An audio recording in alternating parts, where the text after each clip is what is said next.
Tech Sounds presenta Territorio Negocios.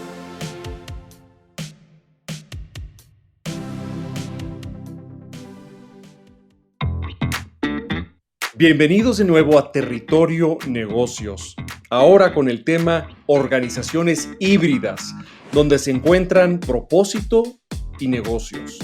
Hoy estamos conversando sobre este tipo de organizaciones no convencionales, organizaciones que se rigen por otros principios o lógicas diferentes a las de una empresa tradicional. Y es por eso que hablaremos de empresas híbridas. Este tipo de empresas son las que pueden operar con una lógica de mercado, por un lado, pero también de comunidad, o bien de mercado y de familia. Por eso se les conoce como híbridas, pues tienen una doble misión, como también puede ser generar ganancias y tener un impacto positivo en el medio ambiente. Preguntémonos qué es lo que hace exitosas a estas empresas que tienen pues, el doble desafío de la rentabilidad y de atender algún otro valor o alguna otra causa. ¿Y qué relación tienen estas empresas con el sentido del propósito? ¿Cómo funcionan? ¿Qué retos tienen? ¿Cuáles son sus ventajas y desventajas?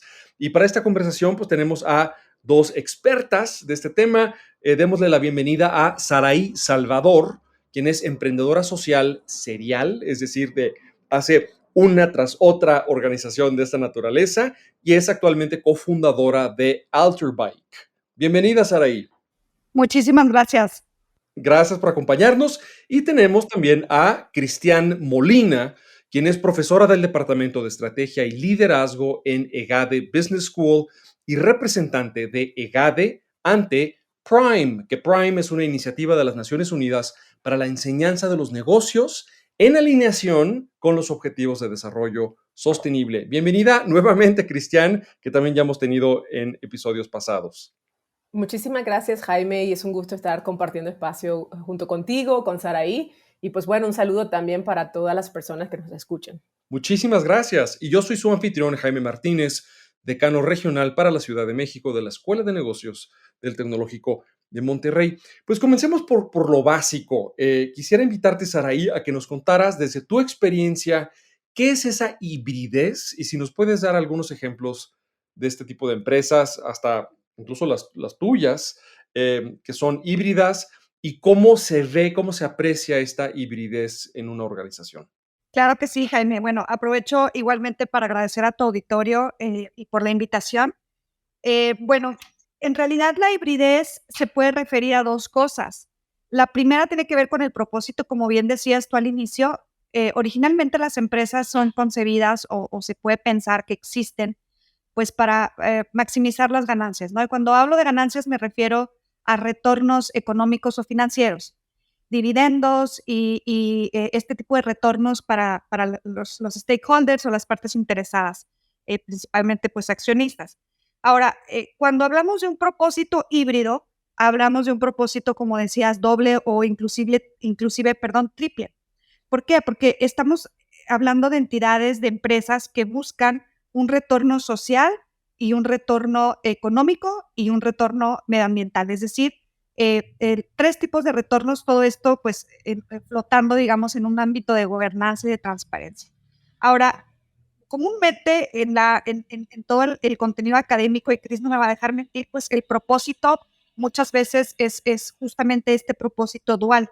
Sin embargo, cuando tenemos una entidad que tiene dos o más propósitos o que persigue dos o más propósitos distintos, pues naturalmente toma, al menos en nuestras jurisdicciones en México, formas legales distintas. Es decir, una organización híbrida también se entiende, o el ecosistema lo entiende, como una estructura que tiene una empresa for profit o con fines de lucro y una entidad non-profit o sin fines de lucro. Entonces, este propósito dual o triple suele tomar vida en entidades diferentes. Y ahí es donde empieza ya a complicarse la cosa o a ponerse un poco sabrosa. Vamos a poderla platicar un poquito más a fondo más adelante, si se da la oportunidad.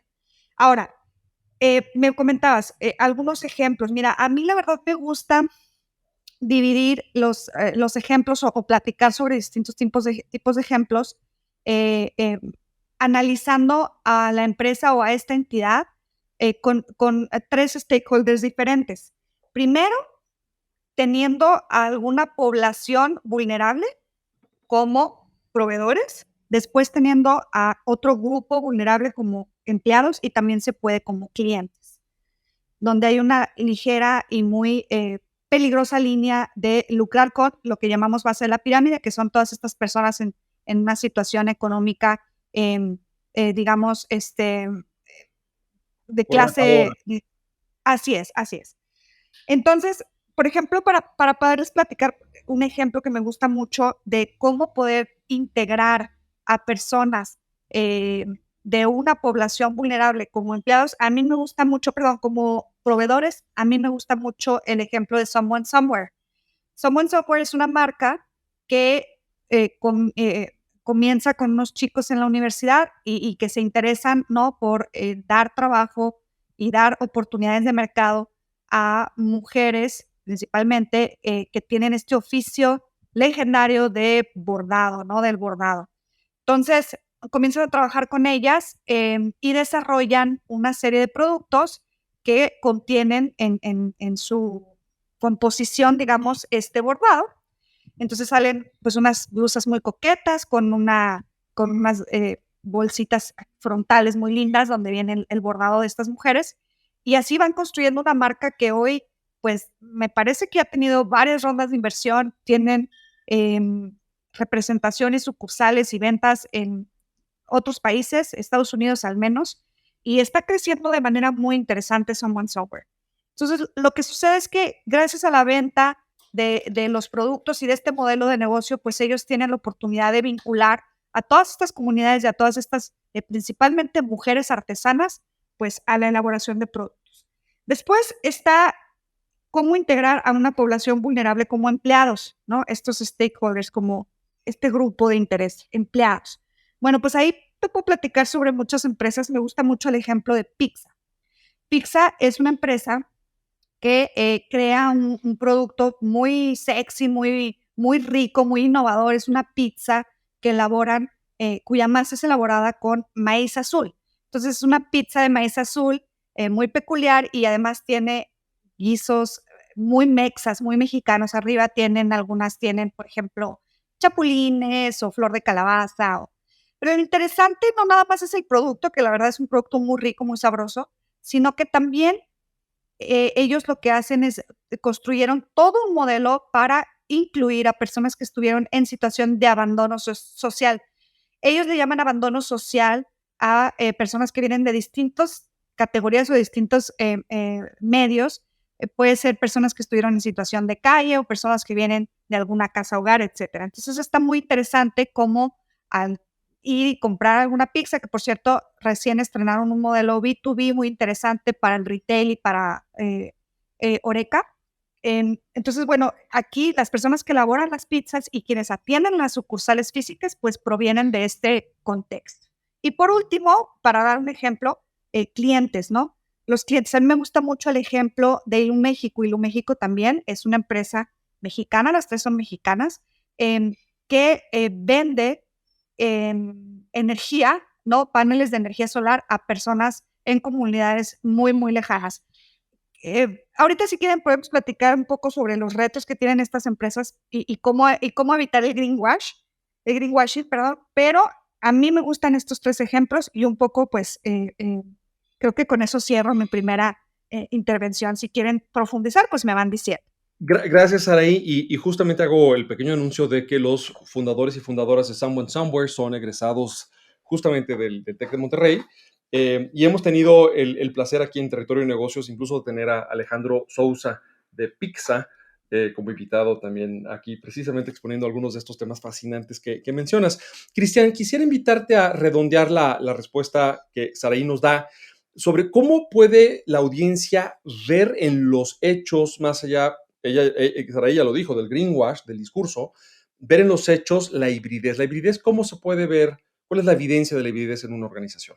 Gracias, Jaime. Y bueno, yo creo que pues estamos súper alineadas también, Sara y yo. Yo traía el ejemplo de Iluméxico justamente, pero bueno, me regreso un poquito a esto que tú mencionabas, o sea, de la naturaleza de lo híbrido, ¿no?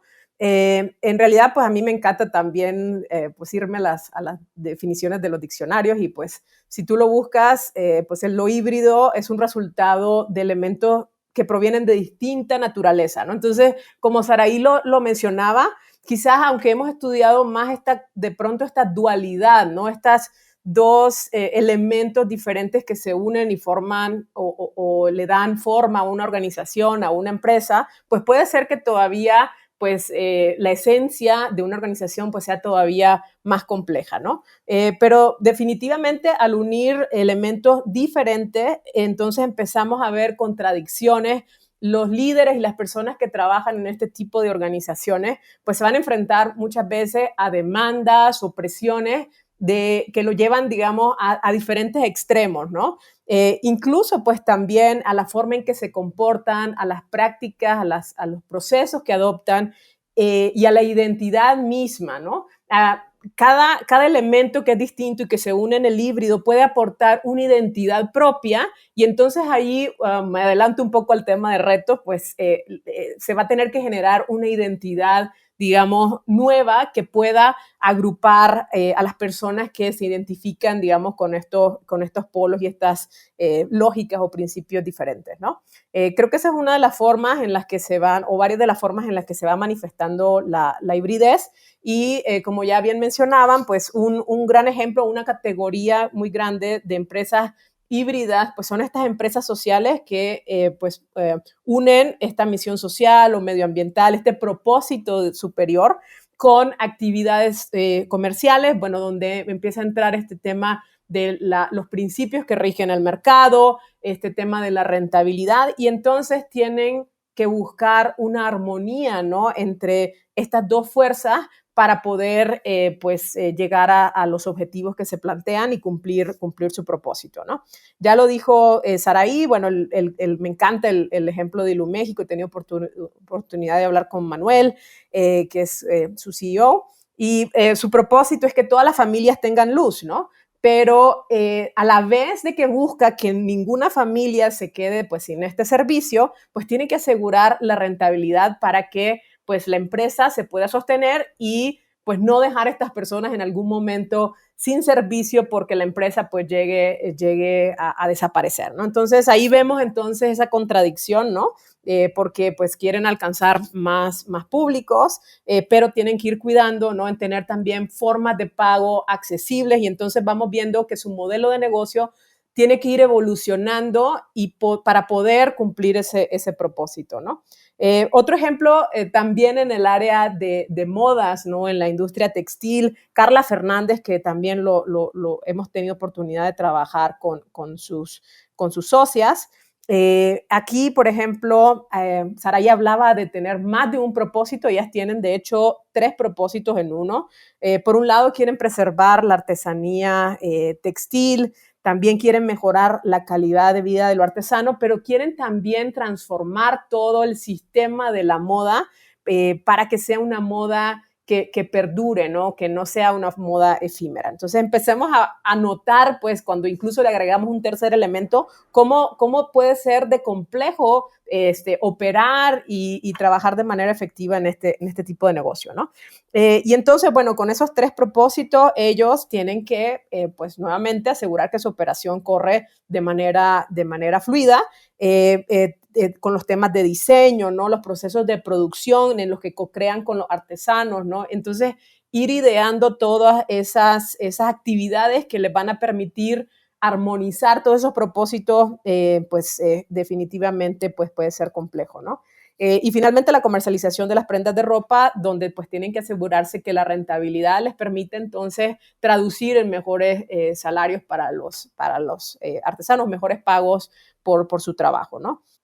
Antes de pasar contigo, Saraí, déjame quedarme con una pregunta más, Cristian, a partir de la exposición que nos haces.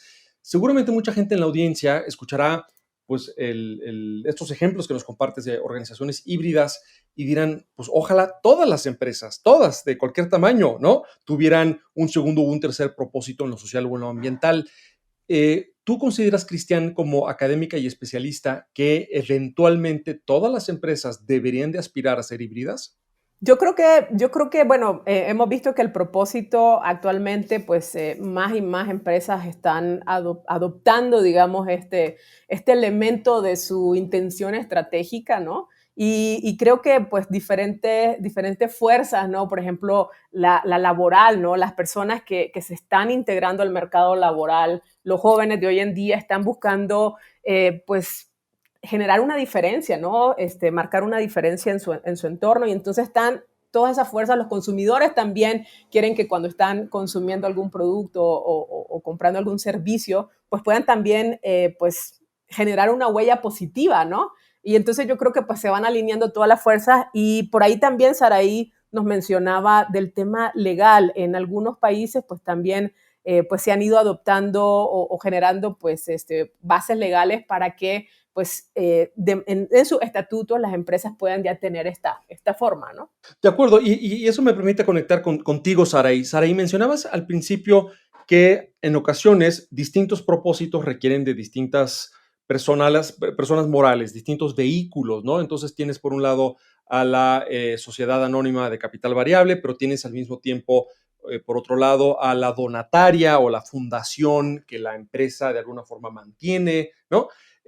Pero creo que entre los retos pues también está el que esto genere un silo. Entonces, por un lado, tienes a la empresa haciendo lo que quiere o persiguiendo estrictamente la rentabilidad, eh, pero porque tiene una fundación donde hacen alguna otra cosa positiva, social o ambientalmente, ya con eso, pues, compensan. Que creo que pues eso quizás era una visión válida hace 20 años, pero ahora queremos algo mucho más orgánico y fusionado, ¿no? En una sola cultura y una sola forma de operar de las empresas. Entonces, no sé si esto te parece un reto, algo que hay que advertirle a la audiencia que hay que tener cuidado si vamos a separar las personas morales, y algún otro reto al que tú te hayas topado en tu trayectoria como emprendedora serial.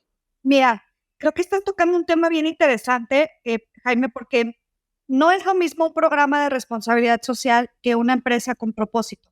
Los ejemplos que estuvimos platicándoles, Cris y yo, si se fijan, son stakeholders de la empresa. Estamos integrando a personas de alguna población vulnerable dentro del modelo de negocio. Un programa de responsabilidad social, no estoy diciendo que no sea necesario para el mundo, claro que sí, pero no es lo mismo.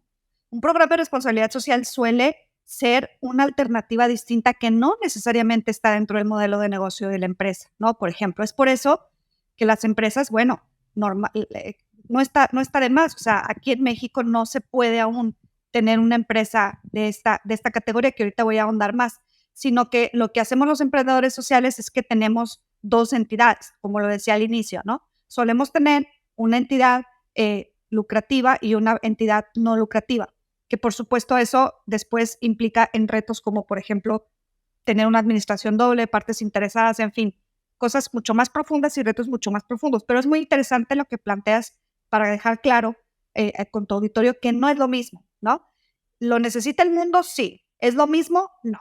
Entonces, ¿qué sucede aquí? En México solemos tener, como te repito, estas dos identidades. No existe en México aún, estamos trabajando en ello, no existe aún una figura, una categoría societaria para las empresas con propósito. Hay un modelo que existe a nivel mundial y en Latinoamérica ha adoptado la forma de una categoría societaria que es llamada BIC, que es de beneficio e interés colectivo. Esto es una empresa que permite incluir el impacto dentro de la estructura misma de la categoría societaria de la empresa. Entonces, actualmente en México estamos trabajando y estamos revisando junto con un grupo de abogadas y abogados expertos, redactando la propuesta para tener una ley de beneficio e interés colectivo en México, de tal forma que ya no tengamos que dobletear, ¿no? Es decir, tener dos entidades para tener el mismo impacto, ¿no? Entonces, por ahí, no sé, te regreso la palabra, Jaime, para que me digas por dónde nos vamos, pero espero que más o menos por ahí vaya quedando un poco más claro. Excelente, y me encanta cómo estamos separando lo que es una empresa que tenga un programa de responsabilidad social con su variante ambiental, que no es necesariamente lo mismo que una empresa con propósito, que tiene esta hibridez, pues mucho más integrada a su cultura y al modelo de negocio y a su operación. Me parece sumamente importante porque luego tú mencionabas también el greenwashing al principio, Saraí. A veces la empresa dice, no, pues aquí ponemos a la gente, ¿no?, por encima de, pero pues en los hechos no necesariamente es así. O ese otro valor, pues lo tienen en uno de los silos, lo tienen en alguna área o en alguna otra persona moral, pero realmente no está integrada al día a día de la organización.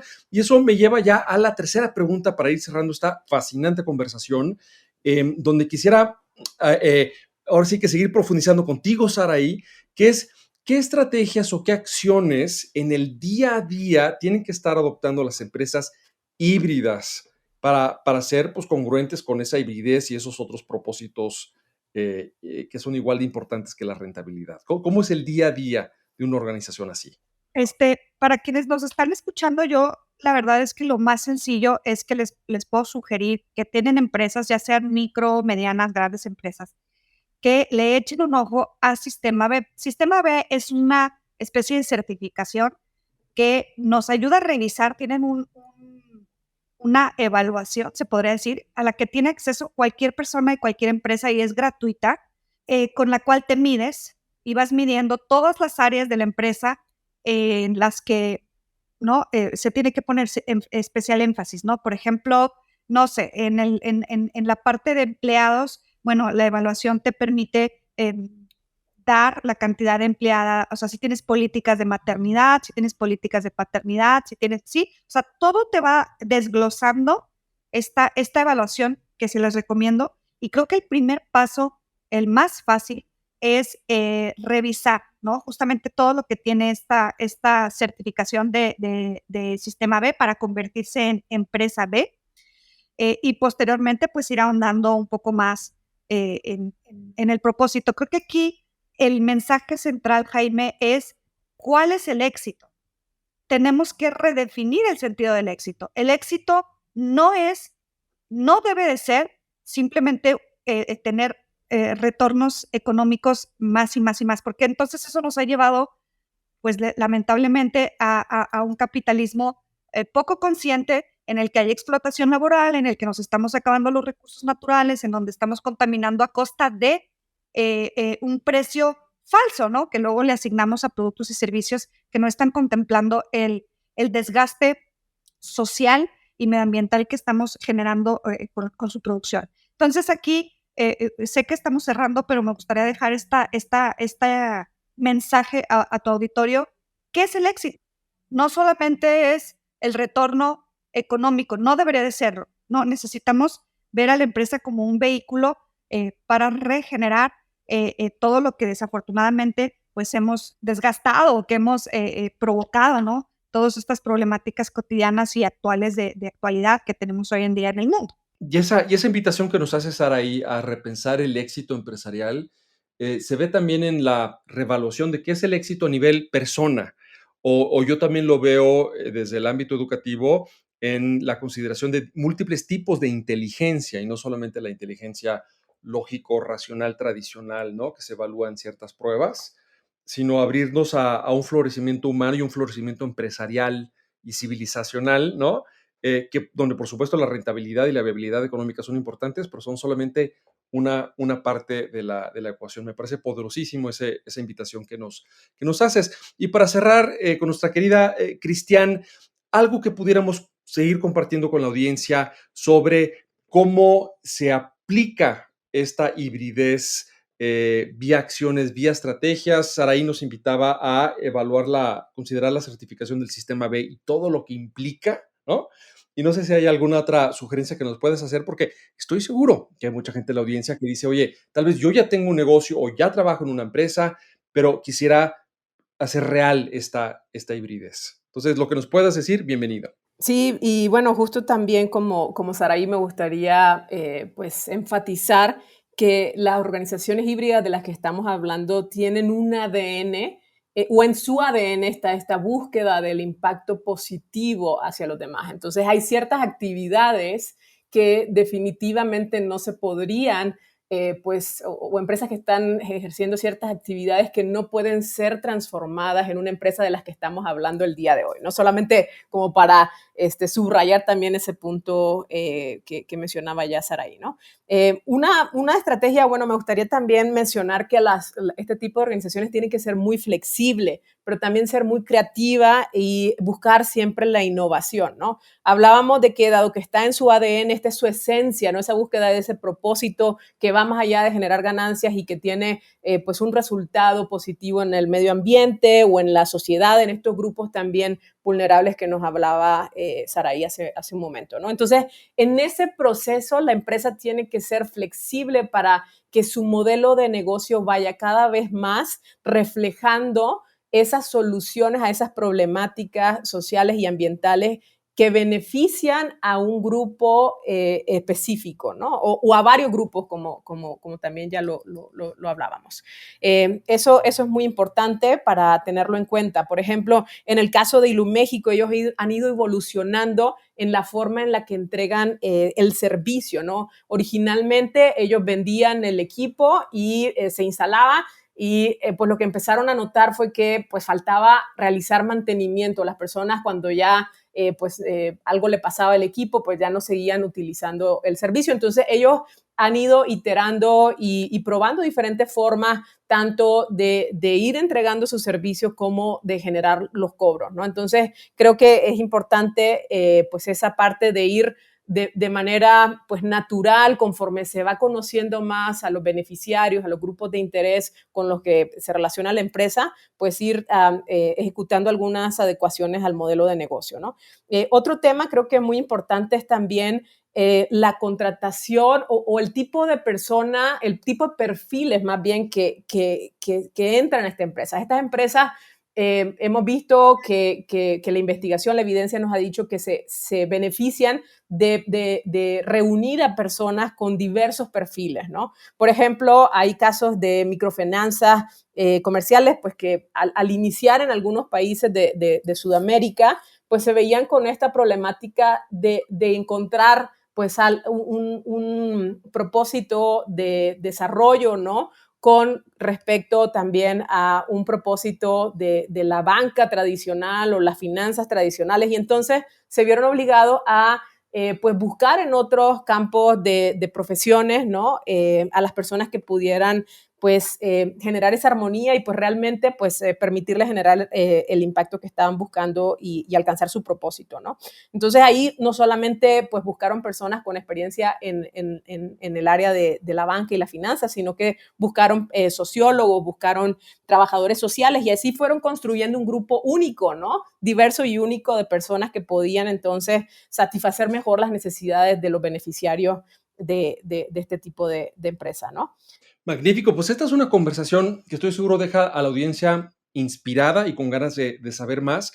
Hemos hablado de cómo las organizaciones híbridas incorporan el cuidado de ciertos stakeholders, ciertas audiencias sociales y también ambientales en el directo modelo de operación de la organización, y hacen de esto también una parte del ADN, de la cultura, del sentido de propósito y del sentido de identidad, como nos lo han descrito nuestras invitadas, en el día a día de la organización, pero que también pues, perseguir estos propósitos, además de la rentabilidad, pues requiere que el modelo de negocio pues, vaya evolucionando para estar al par de lo que estos retos requieren, ¿sí? Y hay muchas formas de generar organizaciones híbridas, desde una empresa pues, constituida de una forma tradicional hasta cooperativas, empresas, alianzas público-privadas, hospitales y otros más, y que sería muy bueno que en México tuviéramos esta categoría legal, esta figura legal de organización para el beneficio e interés colectivo, o BIC, para que en una sola entidad legal y moral pues se tuvieran estos diferentes propósitos. Y por último, pues está la invitación a también echarle un ojito a la certificación del sistema B, a las empresas B, con todo lo que implica esta certificación para ver en el día a día qué requiere que nuestras organizaciones sean híbridas, como estoy seguro que muchos en la audiencia quisieran que sus organizaciones lo fueran. Y bueno, pues cerramos con una reflexión sobre qué es el éxito empresarial y cómo debemos de agregar consideraciones sociales, ambientales, civilizacionales de largo plazo en lo que consideramos una empresa o un líder exitoso. Pues muchísimas gracias, Saraí y Cristian. Esto fue Organizaciones Híbridas, donde se encuentran propósito y negocios. Tuvimos a Saraí Salvador, emprendedora social serial y cofundadora de Alterbike, y Cristian Molina, profesora del Departamento de Estrategia y Liderazgo en EGADE Business School. Yo fui su anfitrión, Jaime Martínez, decano regional de la Escuela de Negocios del Tecnológico de Monterrey para la región Ciudad de México. Esto fue un episodio más de Territorio Negocios y como siempre los invitamos a seguir comentando, preguntando, sugiriendo temas utilizando el hashtag Territorio Negocios en la red social de su preferencia. Nos volvemos a escuchar prontísimo. Si quieres conocer más sobre los sucesos de la actualidad política, te invitamos a escuchar Con su permiso. Estamos ante la batalla de política económica más importante de este sexenio. El podcast en el que nuestros expertos hablan sobre los temas más actuales de la agenda pública en México y en el mundo. Escúchalo en Spotify, Apple Podcast y Google Podcasts.